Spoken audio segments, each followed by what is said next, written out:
This Home is Here digital exclusive is brought to you by Atlas Insurance Agency, First Hawaiian Bank, PBS HAWAIʻI, and Locations.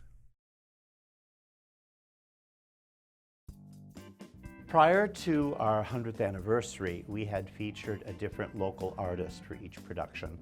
And then when our 100th anniversary came around, we realized that we had this incredible collection of archival photographs in the back, and we put together this display. This is our most famous alumni, of course, Bette Midler in Showboat in 1962.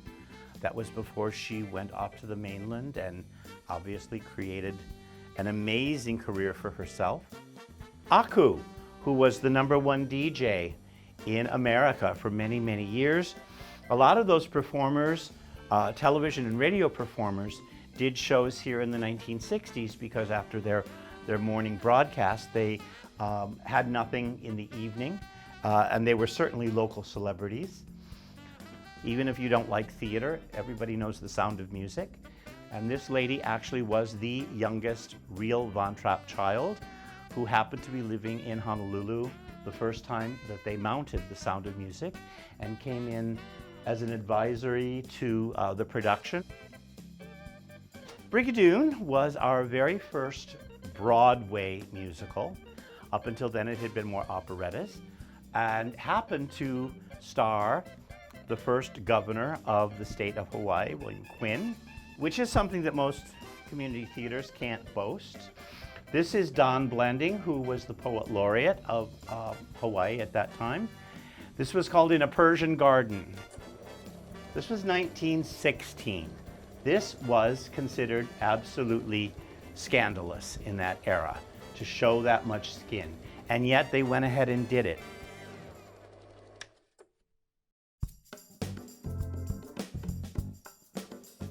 Not everything in a set piece is built as it would for your home.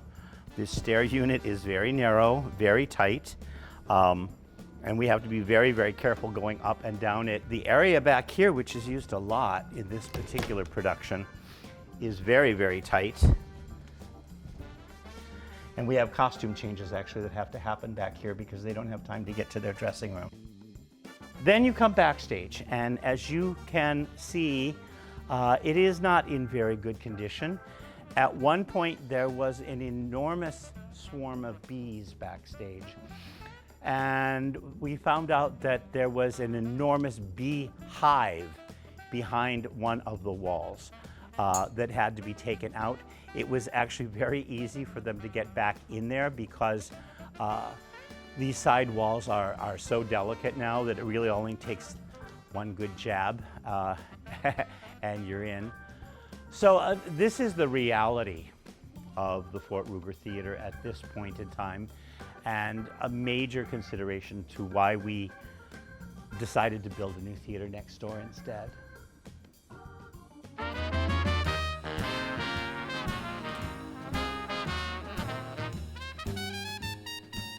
This is considered one of the, quote, star dressing rooms.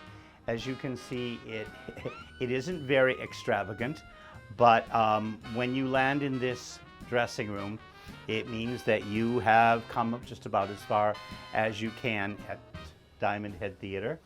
But the artwork is amazing. The creativity, the time people have put into representing their show, their names, their history. Billy Elliot, Les Miserables, Ragtime, Aladdin, Leading Ladies, just about everything represented here. This art is going to be the hardest thing to give up in the move.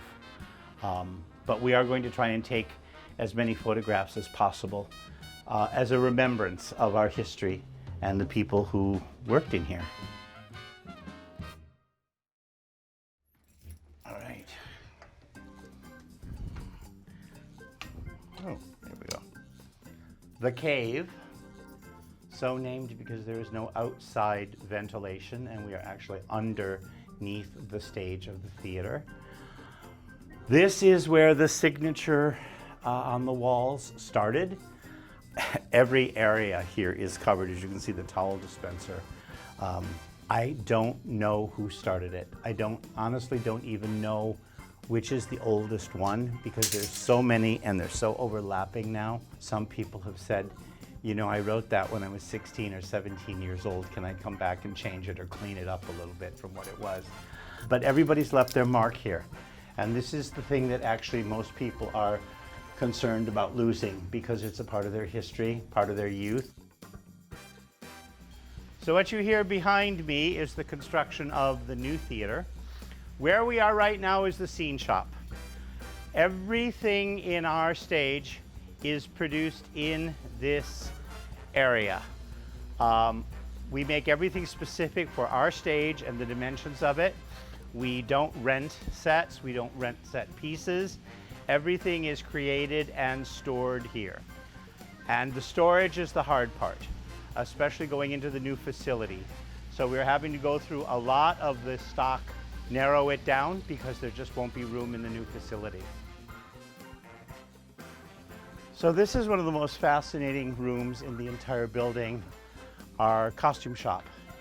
And people are amazed the first time they walk in.